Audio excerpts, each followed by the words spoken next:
Yeah. Okay, lesson 22. We continue reading from the Hatha Yoga Pradipika chapter 2, but we ended with Sutra 10 just before. No, we ended with Sutra 20. After that, Kriya is introduced, so we skip Kriya and we continue with Sutra 39. After the last Kriya. So chapter 2, Sutra 39. Even Brahma and the other gods devoted themselves to the practice of pranayama because of the fear of death. So one should practice control of energy. Brahma is God. The sutra says, even God practices pranayama. What does that mean? Does it mean that we now build a shrine and start worshipping? That's what many people do, huh? That's what religion is about.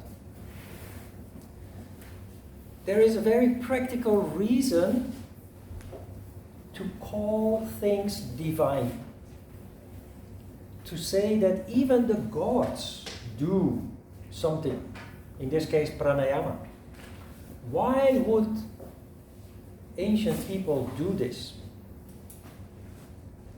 It is simply a symbolical way to emphasize the importance of something.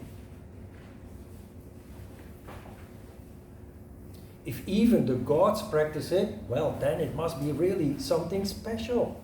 That is the kind of message that it tries to convey to illiterate people.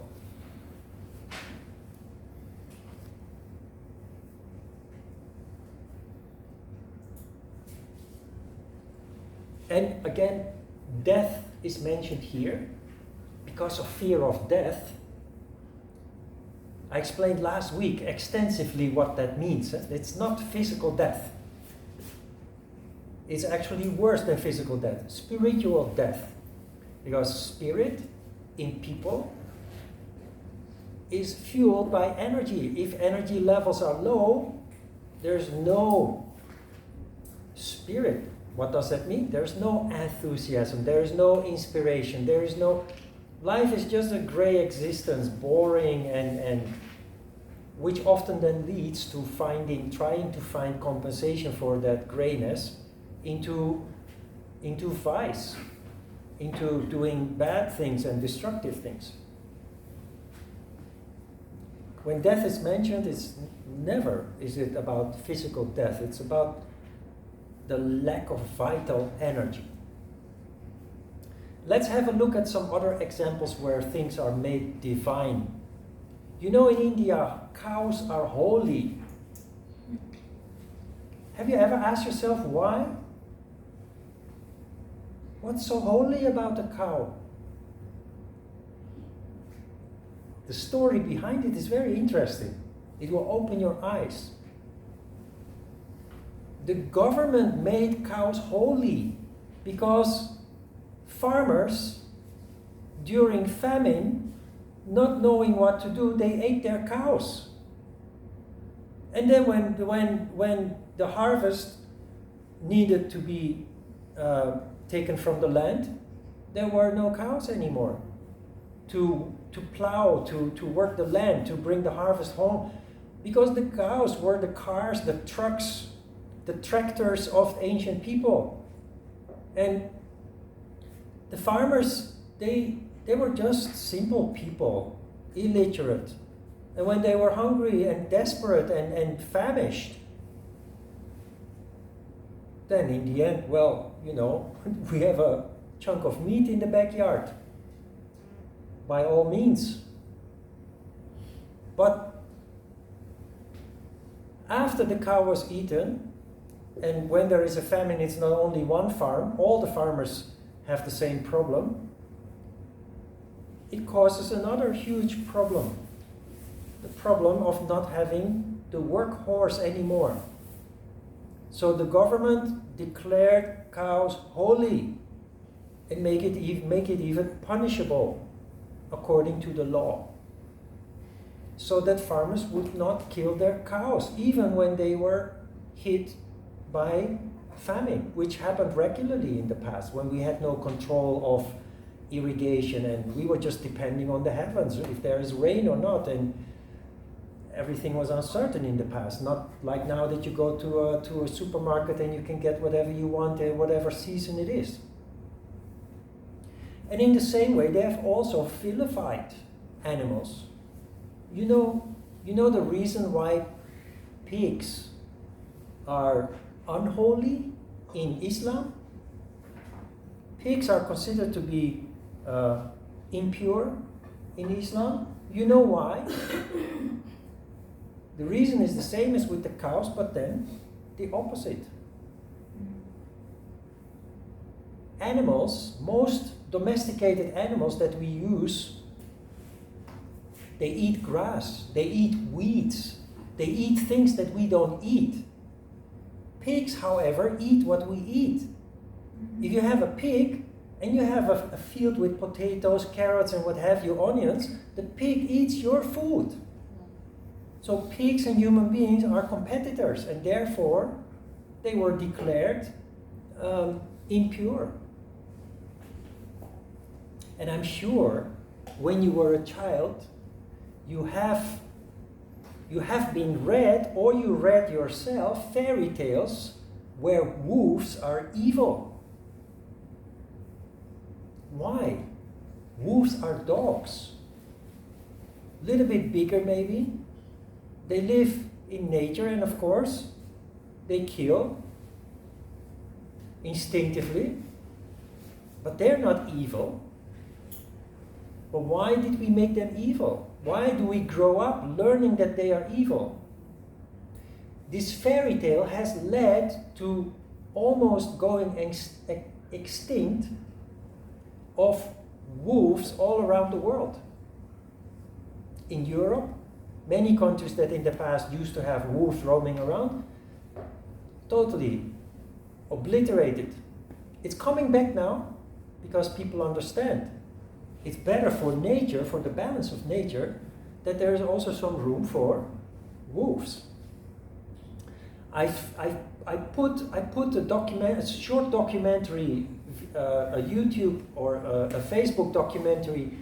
I think I shared it on the Yoga Teachers in Training support group a while ago, about the effect of reintroducing wolves into Yellowstone National Park in the States. It has totally changed the landscape in a good way. Because the wolves started eating the rabbits, and the rabbits, etc. There's a whole chain event of things happening. Taking the wolves out, there are too many deer that eat all the growth, and because of all the growth is gone, then the rivers have no boundaries anymore, and etc. etc. Very interesting. So why do we make wolves evil? Because they are also competing with the farmers. They eat your chicken. At night they come into your yard, into your farm. They eat your chickens, they eat your goats, your sheep, and what have you. Like pigs, they were competing. And that was a time, of course, that life was very uncertain and unstable. So any possible competitor that we could get rid of, good riddance.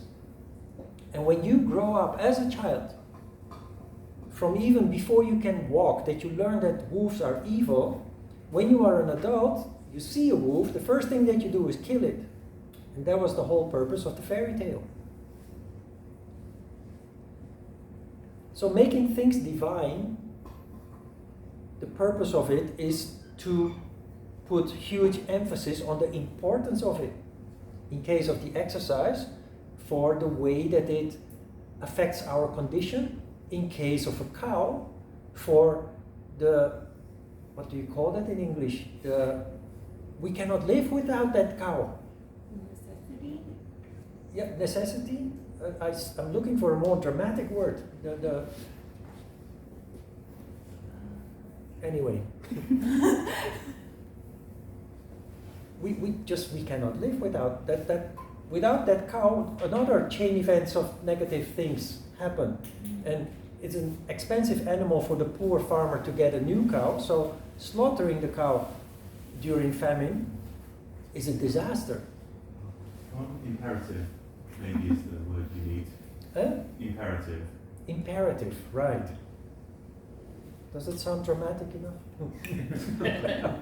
I'm not a native English speaker, so I'm at a loss for words sometimes, but you get the point, and we have some good support here and there. So that is, please try to understand. We're not creating a religion here. Religions were created because of misunderstanding these kind of symbolical text.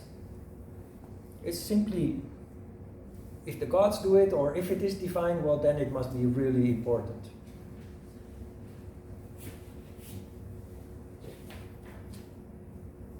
Fourth Sutra. So long as the energy is restrained in the body, so long as the mind is calm and steady, so long as the vision is directed to the center of the eyebrows, why should there be fear of death?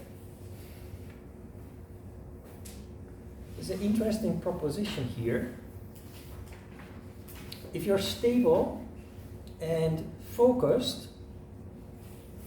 it automatically leads to vitality.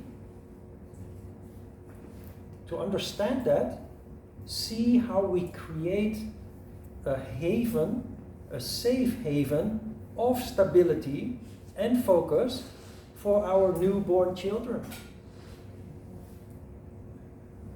Because a child that grows up in such an environment as described here thrives on all levels, and especially intellectually. And as a result of that stability, there is a very natural integration of the functioning of the crown chakra, which children have naturally, but they cannot manifest it because they don't have the means to express themselves at such a high level. But children are in fact divine from themselves without any exercise or any effort, provided that they have this stable foundation. As adults, we often lose that condition because we start becoming concerned with earthly matters, with material things,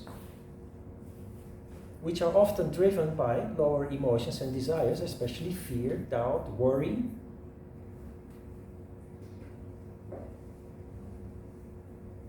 "41. When the Nadi chakra has been purified by a properly regulated course of pranayama, the energy forces open the mouth of the sushumna and easily enter it." In line with the previous sutra, Nadi chakra, that is the entirety of your energy channels. That is what Nadi chakra means. If the Nadi chakra is purified, the energy forces open the mouth of the Sushumna. Sushumna Nadi, that is the energy channel, the third energy channel besides Ida and Pingala, that is responsible for energy rising up, fueling Ajna chakra and the crown chakra. And the last sentence here is important. Easily enter it. So the condition in which the higher characteristic, the royal characteristics of the crown chakra, wisdom, intuition, vision, deep insight, etc., to manifest, according to this sutra, actually it's rather easy. It's easy because it's natural if the condition is right, and that's the key in all of this.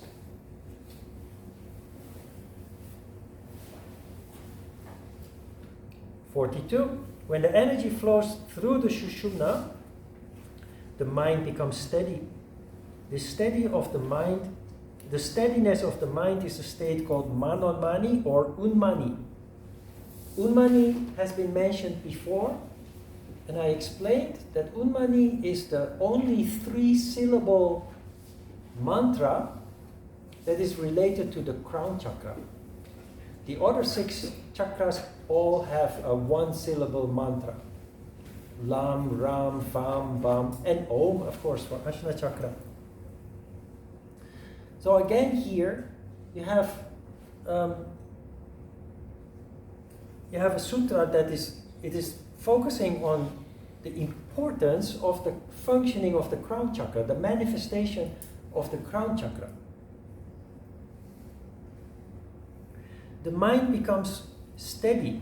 Remember what I told you before in the previous session, that when I practice yoga, I'm kind of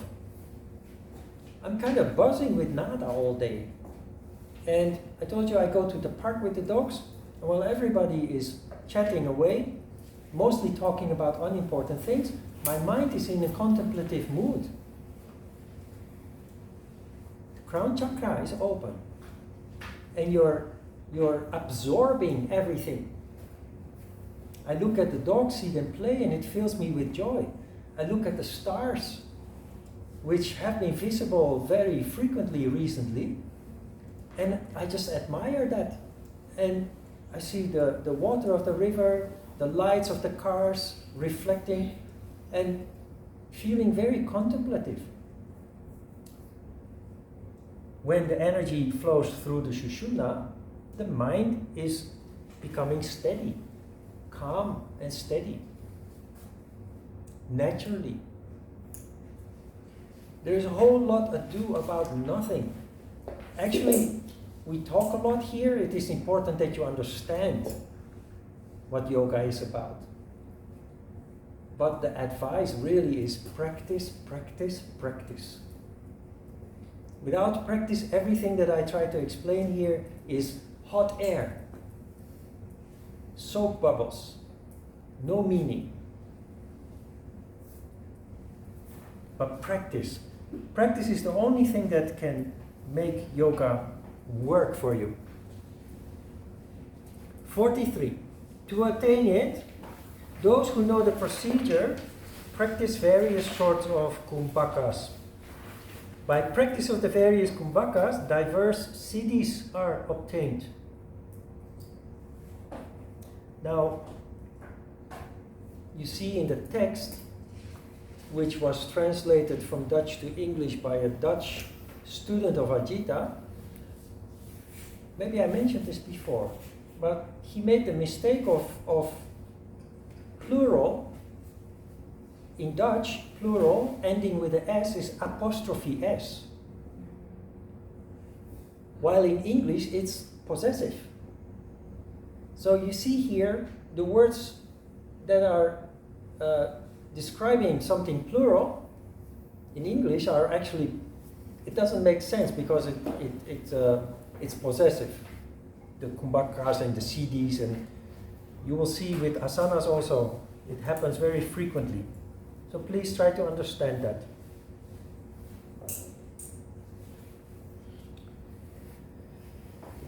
The siddhis are mentioned here again. They will be mentioned many times with most exercises that follow, especially the higher exercises, but also with the asanas. The siddhis, obtaining of siddhis are mentioned many times, which is direct reference to the manifestation of the crown chakra.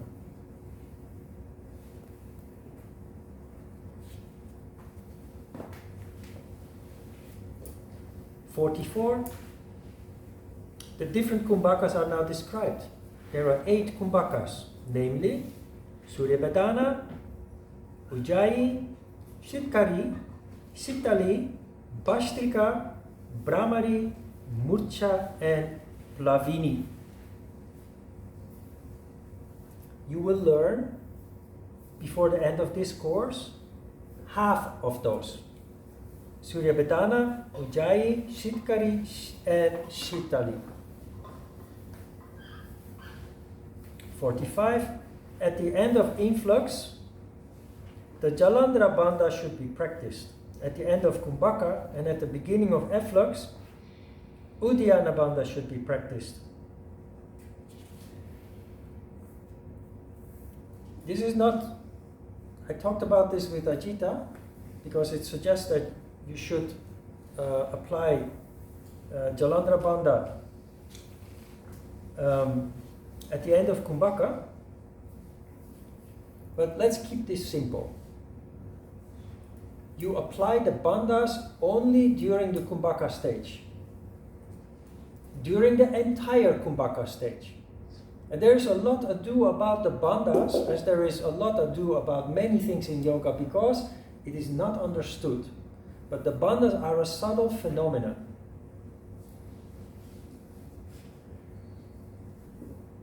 There are 3 bandhas. 2 of them I explained last week. Mula Bandha, which is the root lock, and Jalandhara Bandha, which is the throat lock. Uddiyana Bandha, this is what happens. When you are mentally focused, concentrated, you become more straight naturally. Your spine, your back straightens.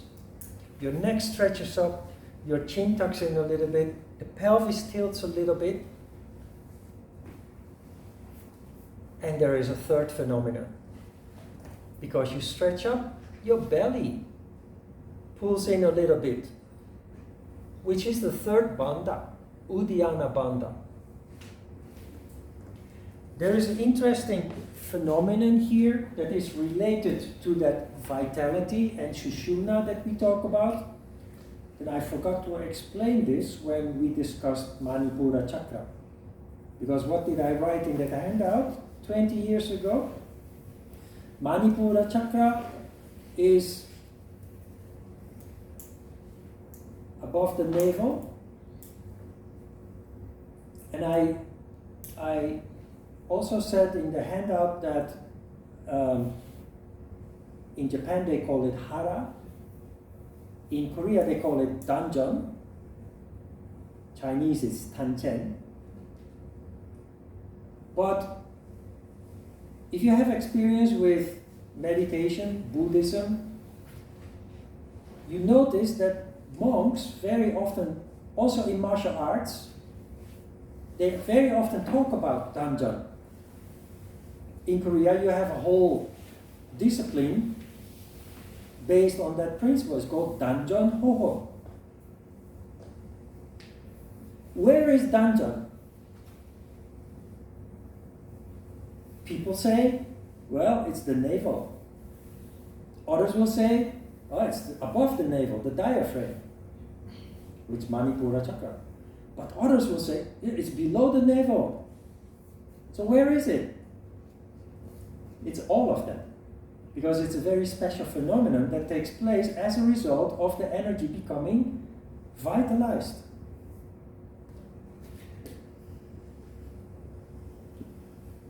Why am I telling you this in relation to the bandhas? Because that straightness, that intensity that occurs, leads to this phenomenon. When you are straight and erect, apana prana rises up and mixes with samana prana. Apana prana is the typical energy of Muladhara Chakra. But this phenomenon does not occur normally in normal people if we don't do or take the right action. Buddhist practice, for the purpose of meditation, which happens in the higher regions, and in yoga also, we do what we do to let that energy rise. But there is something. Before the break, we read something about gastric fire. And gastric fire is then often translated as, oh, that is about your digestion. It's not. When gastric fire is mentioned, it is the difference between normal energy and vital energy. Gastric fire translated from Sanskrit is Agni. You know Agni? Agni is heat. What happens is this. That energy, apana prana, rises up and mixes with samana prana. this becomes one vital ball of energy. It doesn't stop there, it continues. And the energy mix of apana prana and samana prana mixes with the generic prana of Manipura chakra. And the three chakras become one big ball of energy. That is why Buddhist monks always refer to their belly. But it's not here, it's not here, it's not here, it's everywhere. In your belly. And truly, it does improve your digestion considerably. I got an email a couple of weeks ago of somebody who told me, hey, since I started practicing yoga, I became much more regular in my stool, passing stool. Yeah, makes sense. It really does. Not only does your intestines extract more nutrients from the food, because your intestines become more efficient because of the energizing of this whole area, but the stool becomes more compact. The feces, the poop, becomes more compact and less smelly as a result of your yoga practice leading to this phenomenon. Don't forget this. This is crucial. And this gastric fire will be mentioned many times. Because this, you can see this as a stove with glowing embers of coal in your belly. That is what you have if you practice yoga regularly. That is where your health comes from, and it is what fuels those developments that we are aiming for in yoga, with the energy rising up. Because here, without this phenomenon, your energy will not breach the glass ceiling of the diaphragm and open the heart chakra.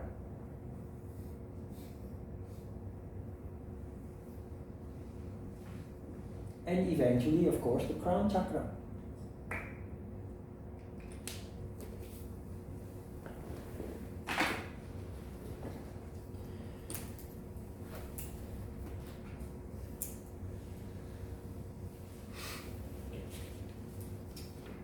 So the bandhas,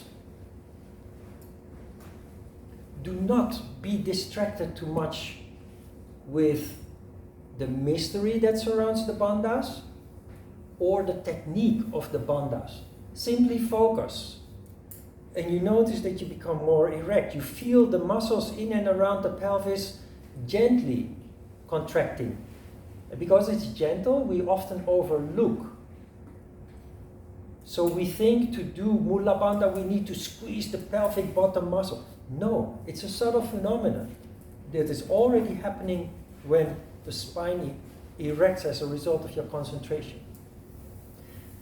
The neck stretches up, the chin tucks in, and you have Jalandhara Bandha. So Mula Bandha because the pelvis tilts.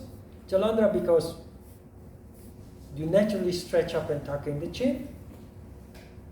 And Uddiyana Bandha, this phenomenon basically is Uddiyana Bandha, happens naturally because of that erecting of the spine. So it's happening naturally. You don't really have to be distracted by the technique or that you wonder if it's happening or not happening. Just focus on your exercise at hand, which is first the pranayama, followed by concentration on nada. Have you noticed that when you concentrate on nada that you become more straight? The more intense the concentration, the straighter you become.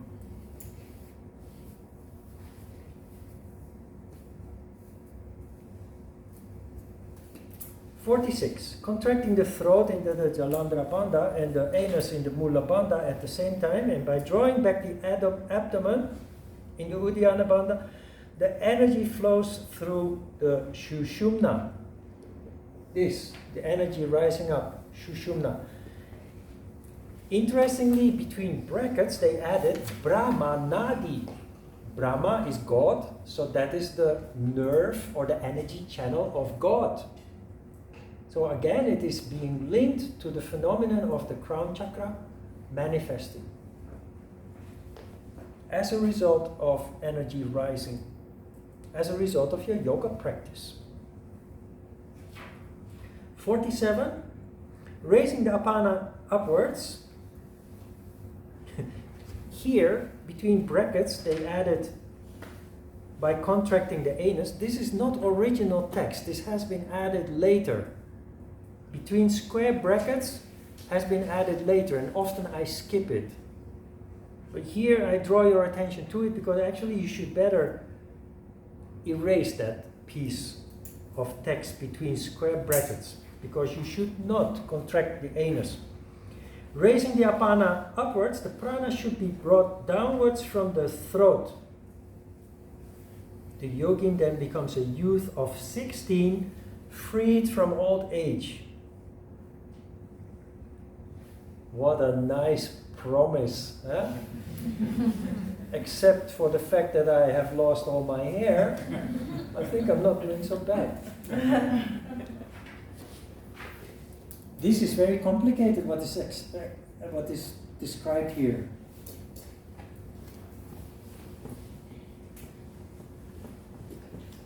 Apana prana, that is the prana from the bottom, rising up.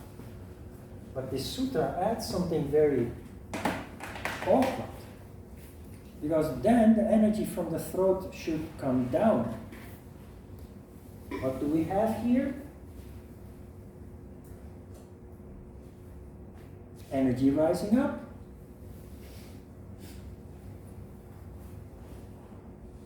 Energy coming down. If it is uncontrolled, nothing happens, because there is never a balance. But this is all about control. What happens then is the two meet.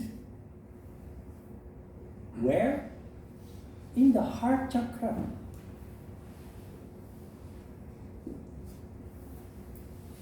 There you become Mother Teresa. There you become a saint. When the heart opens up. Every yoga practitioner becomes a holy man or a holy woman. It's a big word. We don't think that there are holy people in this life. They're all stories of fairy tales, images, characters in fairy tales. But there are many holy people in this life.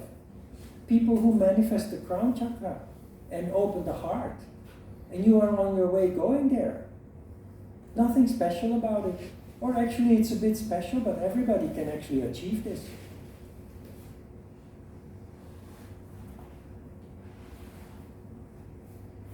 Energy going up, but there must be energy coming down to create sattva.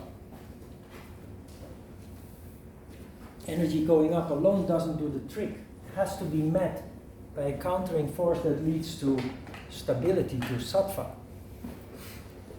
Okay, that was the last sutra. Next week we will continue with chapter 1, sutra 1. Very interesting also, introduction of yoga and a little bit of history of yoga also. Questions?